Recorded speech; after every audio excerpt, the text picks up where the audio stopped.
Urën e Golikut, një monument kulture i kategorisë parë, një urë mbi 300 vjeçare, fund shekullit të 17 dhe fillim shekullit të 18, e ndërtuar mbi një degëzim të rrugës Egnatia në periudhën kur këtu kalonin karavanet e tregtisë nga Shqipëria e Mesme në drejtim të Juglindjes. Sot pas kaq shumë vitesh, kjo urë vazhdon ende të jetë në këmbë. Ka përballuar me dhjetra stuhi, me dhjetra përmbytje, por sigurisht që ka nevojë për dorën e institucioneve. Sot ajo ka pësuar dëmtime në trupin e saj, jo vetëm për shkak të faktorëve atmosferik, por edhe për shkak të dorës së njeriut. Në shumë raste, gjatë natës, përreth saj dhe në trupin e saj është gërmuar për të gjetur flori dhe sigurisht që është dëmtuar dhe struktura e saj. Kemi parë të gërmuara, thëmë, me dorën e njeriut, po njeri nuk dim se kush i ka gërmuar, thëmë.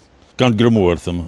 Ca e prish dorën e njeriut, ca, si që thashe, prishin dhe shiret. Mos vuri dorë institucione shtetërore, kjo dorëzohet.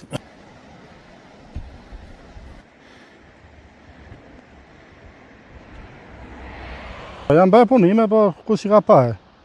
Po natën, po ditën kush i lesë. Po nuk mundohet që të vinë të rregullojnë sa më parë, ajo. Pari të usem, nuk stillet me të bëhet.